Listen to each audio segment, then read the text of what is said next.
നിയമസഭാ തെരഞ്ഞെടുപ്പ് സമയത്ത് തൃശൂർ BJP ജില്ലാ കമ്മിറ്റി ഓഫീസിൽ 25 കോടി രൂപയുടെ കള്ളപ്പണം എത്തിയെന്ന ഗുരുതര ആരോപണവുമായി മുൻ ഓഫീസ് സെക്രട്ടറി P. അക്ഷയ് 17 ചാക്കുകളിലായാണ് പണം എത്തിച്ചത് എന്ന് അക്ഷയ് പറയുന്നു. ഇക്കഴിഞ്ഞ 14-ാം തീയതി അക്ഷയെ ഓഫീസ് സെക്രട്ടറി സ്ഥാനത്ത് നിന്ന് പുറത്താക്കിയിരുന്നു. ആരോപണം സംസ്ഥാന സർക്കാർ അന്വേഷിക്കണമെന്ന് കോൺഗ്രസും CPM-ഉം ആവശ്യപ്പെട്ടു. ഏകദേശം ഒരു 20-25 കോടി രൂപയോളം അനധികൃതമായിട്ട് അവർ സമ്പാദിച്ചു, അതായത് വ്യക്തികൾ സമ്പാദിച്ചു എന്ന് വേണം പറയാനായിട്ട്.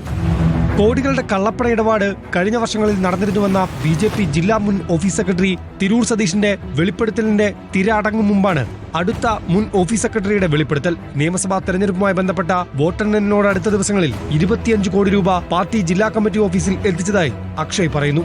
തന്റെ കയ്യിൽ തെളിവുകളുണ്ടെന്നും അക്ഷയ്. ഫസ്റ്റ് ഈ മുരളി കൊളങ്ങാട്ടിന്റെ ഇന്നോവ വരികയും അതിന്റെ പിന്നിൽ സംഘടനാ സെക്രട്ടറിയുടെ ഇന്നോവ വരികയും അതിൽ നിന്ന് സംഘടനാ സെക്രട്ടറിയുടെ ഡ്രൈവർ 17 ചാക്കുകളോളം പൈസ ഇറക്കി മേളിലേക്ക് കയറ്റുകയുമാണ് ഉണ്ടായിരിക്കുന്നത്. സ്വഭാവ ദൂഷ്യവുമായി ബന്ധപ്പെട്ട പരാതിയിൽ പുറത്താക്കിയതിനുള്ള പ്രതികാര നടപടിയാണ് അക്ഷയുടെ ആരോപണങ്ങളെന്നാണ് BJP തൃശൂർ സിറ്റി ജില്ലാ പ്രസിഡന്റ് ജസ്റ്റിൻ ജേക്കബിന്റെ വിശദീകരണം.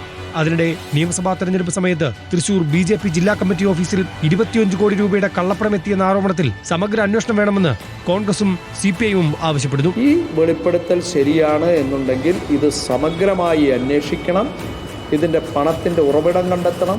കോടിക്കണക്കിന് രൂപ 17 ചാക്കുകെട്ടുകളിലാക്കി കൊണ്ടുവന്ന് വെക്കുന്നത് താൻ കണ്ടു എന്നാണ് BJPയുടെ ഓഫീസ് സെക്രട്ടറി ഇന്ന് മാധ്യമങ്ങളോട് പറഞ്ഞതായിട്ട് ഞാൻ കണ്ടത്.